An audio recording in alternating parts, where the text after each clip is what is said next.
Terdiri dari 4 jenis. Yang pertama yaitu morfem bebas dan morfem bebas. Morfem bebas adalah satuan bahasa yang dapat berdiri sendiri sebagai kata unsur dan bermakna. Kata bentuk morfem bebas dan morfem bebas terbentuk dari 2 morfem bebas yang berdiri sendiri. Gabungannya menghasilkan makna baru yang lebih spesifik, bukan sekedar gabungan. Arti kata asal. Ciri-cirinya kedua unsur berdiri sendiri, makna gabungan menunjukkan tempat, benda atau konsep baru dan tidak ada imbuhan pada unsurnya. Contohnya rumah sakit. Rumah yang berarti tempat tinggal ditambah sakit berarti tidak sehat. Jadi gabungan artinya tempat untuk berobat. Yang kedua yaitu papan adalah benda ditambah tulis berarti menulis. Jadi gabungannya artinya papan yang digunakan untuk menulis. Yang ketiga yaitu contohnya jalan raya. Jalan yang berarti tempat untuk berjalan ditambah raya yang berarti besar atau utama. Jadi gabungan artinya jalan besar atau utama. Lanjut yang kedua yaitu morfem terikat, morfem bebas ditambah morfem terikat. Morfem terikat adalah morfem yang tidak dapat berdiri sendiri dan harus melekat pada morfem lain, biasanya berupa imbuhan. Kata penjumlah morfem bebas dan morfem terikat terbentuk dari morfem bebas yang diikuti oleh morfem terikat. Unsur kedua membawa imbuhan atau fungsi utama atau fungsi yang memperjelas makna. Biasanya dapat dipakai untuk menyatakan kemampuan, fungsi atau sifat. Ciri-cirinya unsur pertama adalah kata dasar, unsur kedua adalah kata dengan imbuhan atau terikat, dan imbuhan memperjelas atau mengubah makna. Contohnya daya juang.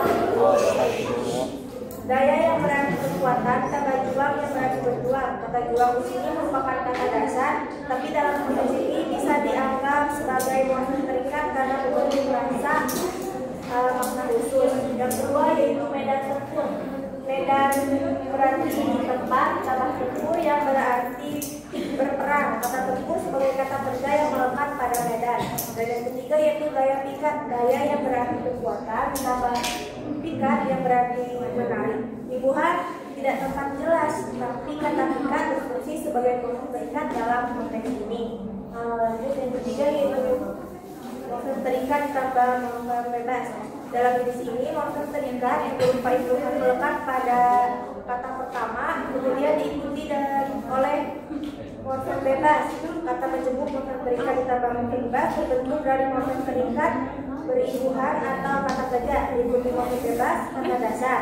Biasanya berkaitan dengan kegiatan, peristiwa atau konsep, terutama dalam konteks sosial budaya. Ciri-ciri utamanya yang pertama yaitu morfem terikat, unsur kedua adalah morfem bebas, dan makna gabungan kegiatan, peristiwa atau konsep tertentu. Contohnya yaitu temu karya.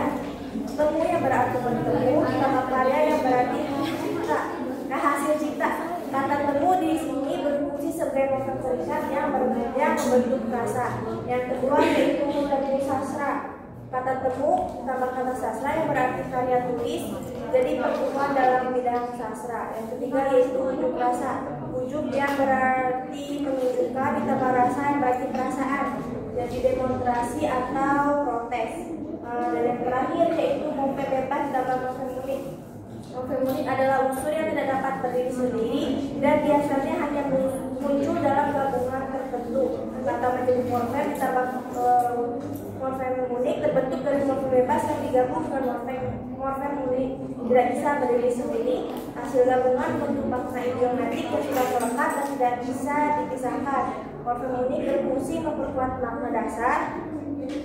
Ciri-cirinya unsur pertama adalah kata dasar, unsur kedua adalah morfem unik, dan yang ketiga berdiri sendiri, tidak dapat berdiri sendiri dan gabungan membentuk satu kesatuan makna. Contohnya yaitu basah buyur yang berarti sangat basah, yang kedua kering kerontang yang berarti sangat kering, dan yang ketiga tua renta yang berarti sangat tua dan lemah. Sekian dari saya kembalikan kepada moderator. Terima kasih kepada Nila. Selanjutnya pemateri kedua kepada Suci dipersilakan.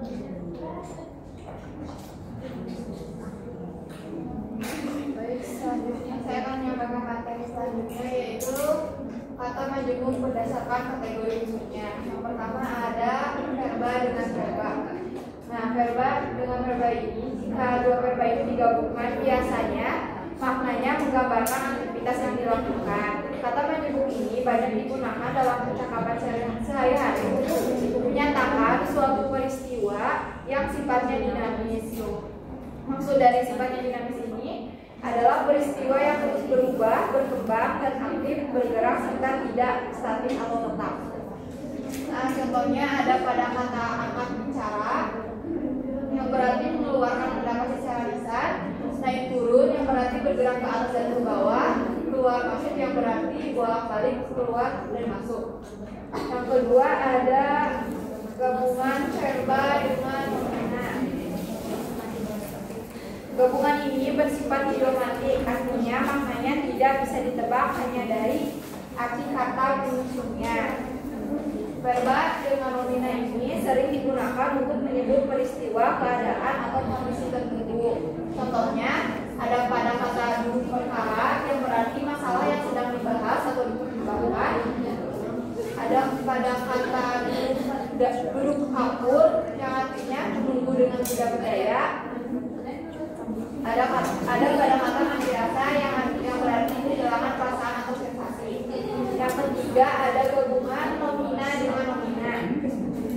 Gabungan ini biasanya menyebut benda baru, tempat, atau satuan khusus. Nomina dengan nomina ini paling umum dan mudah dikenali karena kedua unsur jelas-jelas merupakan kata benda. Ada contohnya ada rumah batu yang berarti rumah yang terbuat dari batu, batu bata yang berarti bahan bangunan berupa bata, lapangan bola yang berarti tempat untuk bermain bola. Selanjutnya ada gabungan nomina dengan verba. Gabungan ini biasanya merujuk pada alat atau benda yang dipakai untuk melakukan aktivitas tertentu. Ada yang juga digunakan untuk menamai makanan atau minuman. Contohnya ada alat tulis, benda yang digunakan untuk menulis, kain pel yang berarti kain yang digunakan untuk mengepel, es campur yang berarti minuman yang terdiri dari es dan campuran bahan lain. Selanjutnya ada gabungan adjektiva dengan adjektiva. Gabungan dua kata sifat ini biasanya digunakan untuk menyebut perbandingan atau rentang sifat. Nah, sering dipakai untuk menyatakan semua kemungkinan atau berbagai variasi. Contohnya tua muda yang berarti segala usia dari tua sampai muda, besar kecil yang berarti segala ukuran dari besar sampai kecil, jauh dekat yang berarti segala jarak dari jauh sampai dekat. Selanjutnya ada nomina dan gabungan nomina dengan adjektiva. Gabungan ini biasanya memberikan ciri atau sifat tambahan pada kata benda tertentu. Beberapa diantaranya bersifat kiasan. Contohnya kamar gelap yang berarti kamar yang tidak terang, darah biru yang berarti keturunan bangsawan, daging beku yang berarti daging sudah dibekukan. Yang terakhir ada nomina dengan numeralia. Nah, gabungan ini sering dipakai secara metaforis atau kiasan, bukan makna harfiah. Nah, biasanya menjadi julukan atau sebutan khusus. Contohnya, kaki 1000, julukan hewan yang memiliki banyak kaki. Muka 2 yang berarti orang bermuka 2 atau tidak jujur. Sekian pemaparan dari saya kembalikan pada moderator. Terima kasih kepada Suci. Selanjutnya pemateri ketiga yaitu laki-laki.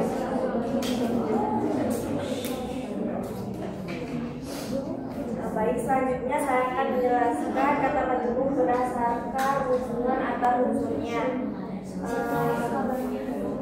Jenis ini menjadi dua jenis, terbentuk dua jenis. Yang pertama yaitu kata majemuk setara. Kata majemuk setara adalah kata majemuk yang setiap unsurnya memiliki kedudukan sama penting, jadi tidak ada yang menjadi inti atau menjelas. Maknanya merupakan gabungan dari semua unsur secara setara. Contohnya kaki tangan, yang berarti orang-orang yang membantu atau bawahan. Yang kedua yaitu kaki perempuan, yang berarti perempuan yang suka jalan-jalan. Yang ketiga yaitu keluar masuk, yang berarti sering keluar dan masuk. Yang kedua yaitu kata majemuk tak setara.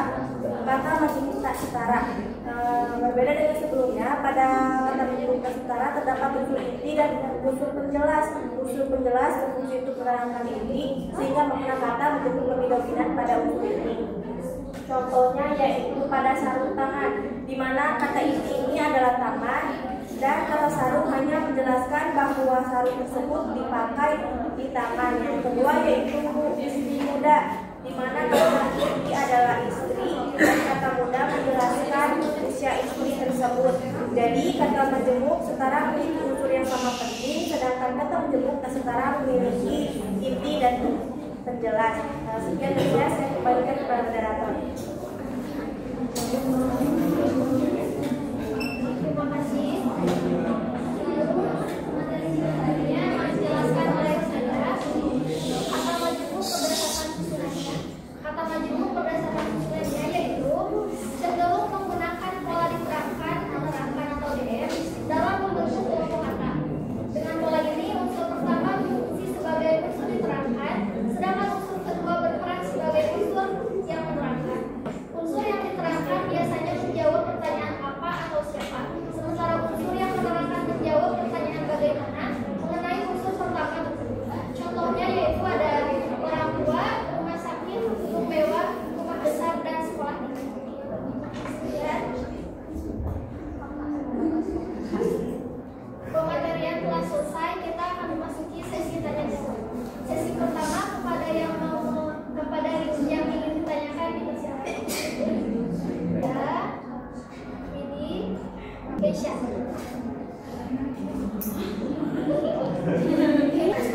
Baik, tanpa salam, izin perkenalan diri. Nama saya Widya Amelia dengan akhiran PM 062. Izin bertanya, kan banyak kata majemuk yang akhirannya bermakna idiomatis, seperti meja hijau untuk pengadilan atau kambing hitam untuk orang yang dipersalahkan. Menurut kalian, apakah makna idiomatis ini lebih memperkaya bahasa atau justru berpotensi membingungkan penutur asing? Sekian, terima kasih. Baik, terima kasih. Selanjutnya kepada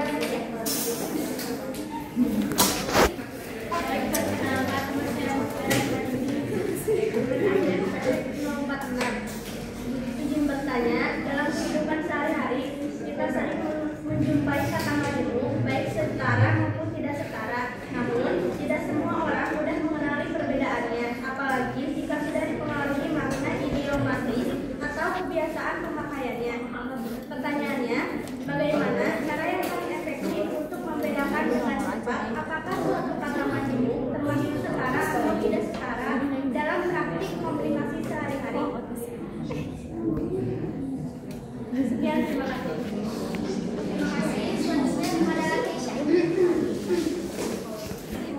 Baik, izin bertanya, perkenalkan nama saya Dewi Septiani dengan akhir NPM 068. Pertanyaannya, dari kategori kata majemuk verba dan verba, lalu nomina dan nomina, kategori mana yang paling sering digunakan dalam percakapan sehari-hari? Mengapa demikian? Sekian, terima kasih.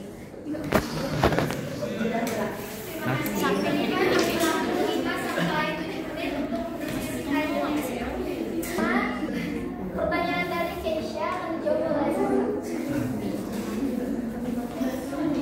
Baik, saya akan menjawab pertanyaan dari Keisha. Untuk pertanyaannya, dari kategori majemuk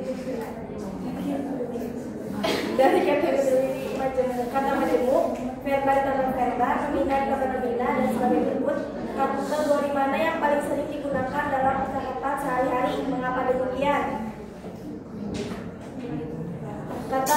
Jawabannya yaitu kategori kata majemuk yang paling sering digunakan dalam percakapan sehari-hari yaitu adalah nomina ditambah nomina atau kata benda ditambah kata benda. Hal ini karena dalam komunikasi sehari-hari manusia cenderung banyak menyebut benda, tempat atau konsep yang langsung terkait dengan aktivitas hidupnya. Misalnya kata penduduk seperti rumah sakit, meja makan, jalan raya, kartu identitas, atau telepon genggam jauh lebih sering muncul dibandingkan kategori lainnya. Nomina atau nomina lebih dominan digunakan sebab manusia dalam percakapan lebih sering menamai atau merujuk sesuatu daripada mengeluarkan tindakan atau sifat. Dengan menyebutkan benda atau tempat secara spesifik melalui kata majemuk, komunikasi menjadi lebih jelas dan efisien. Selain itu, kata majemuk jenis ini umumnya sudah melekat dalam kosakata umum sehingga terasa alami dan tidak perlu dijelaskan lagi maknanya. Inilah sebabnya kategori nomina dan nomina menjadi lebih produktif dan sering muncul dalam interaksi sehari-hari dibandingkan dengan verba dan verba, adjektif dan nomina atau kategori lainnya. Sekian dari saya memberikan jawabannya. Baik, terima kasih. Apakah ada yang mau menyanggah atau menambahkan? Pertanyaan kedua dari Mutia akan dijawab oleh Baik, di sini saya akan menjawab pertanyaan dari Mutia dengan pertanyaan, dalam kehidupan sehari-hari kita sering menjumpai kata majemuk baik setara maupun tak setara. Namun, tidak semua orang mudah mengenali perbedaannya, apalagi jika sudah dipengaruhi makna idiomatis atau kebiasaan pemakaian. Bagaimana cara yang paling efektif untuk membedakan dengan cepat apakah suatu kata majemuk termasuk setara atau tak setara dalam praktik komunikasi sehari-hari? Nah, dalam praktik komunikasi sehari-hari kita bisa dengan mudah membedakan antara kalimat majemuk setara dan tak setara, yaitu yang pertama dengan cara uji kata dan. Jika bisa diselipkan kata dan di antara kedua kata tersebut maknanya masih masuk akal atau makna itu, maka disebut majemuk setara. Jika tidak bisa diselipkan kata dan, maka kalimat itu termasuk majemuk tak setara. Contohnya tua muda. Nah, jika diselipkan kata dan, tua dan muda masih logis atau masih setara artinya. Nah, misalnya ada pada kata rumah sakit, rumah dan sakit.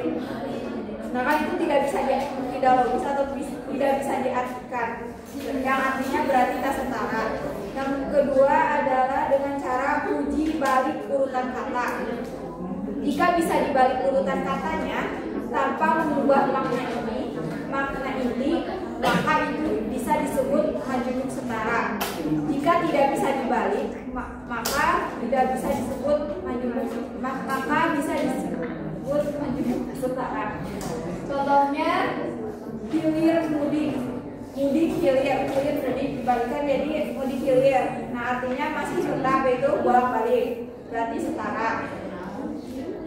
Yang kedua ada kamar mandi kamar. Maka tidak bisa, kalau dibalikkan tidak bisa, artinya itu gak logis, jadi bisa disebut tak setara.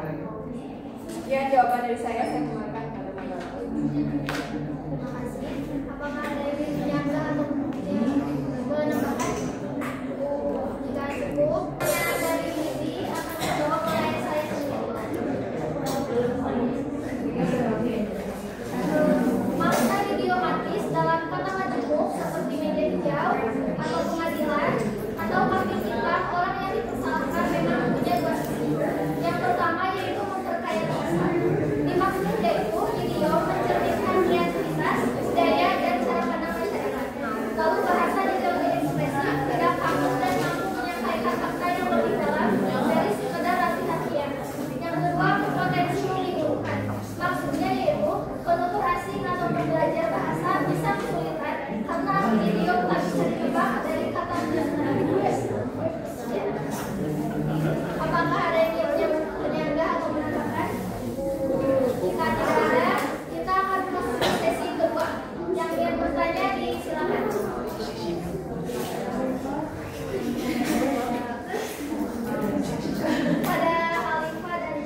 dan pola menerangkan yang diterangkan.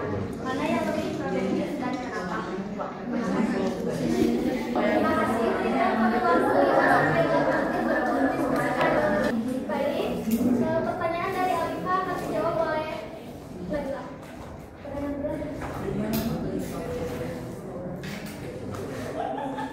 Baik, saya akan menjawab pertanyaan dari Alifa. Pertanyaannya, bagaimana cara membedakan antara kata majemuk morfem terikat atau morfem bebas dengan frasa biasa yang hanya terdiri dari dua kata? Jawabannya, perbedaan antara kata majemuk jenis morfem terikat dan morfem bebas dengan frasa biasa ada pada maknanya. Kalau kata majemuk, dua katanya menyatu dan membentuk makna baru yang berbeda dari arti aslinya. Misalnya, temu karya bukan sekedar bertemu, tapi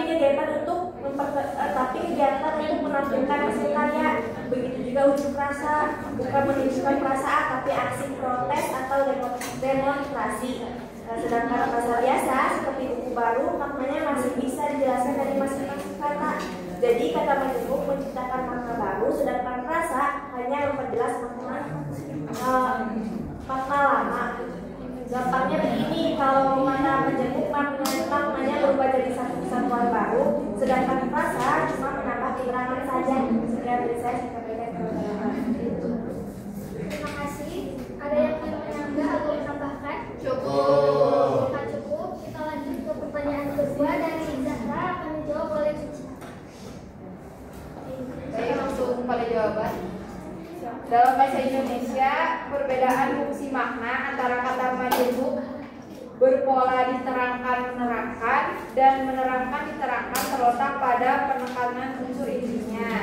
Pada pola diterangkan-menerangkan, kata pertama berperan sebagai inti yang diterangkan oleh kata kedua, sehingga maknanya bersifat jelas dan deskriptif. Sebaliknya, pola menerangkan-diterangkan menempatkan kata pertama sebagai penjelas untuk inti yang ada pada kata kedua, yang seringkali menciptakan makna menyatu dan idiomatis.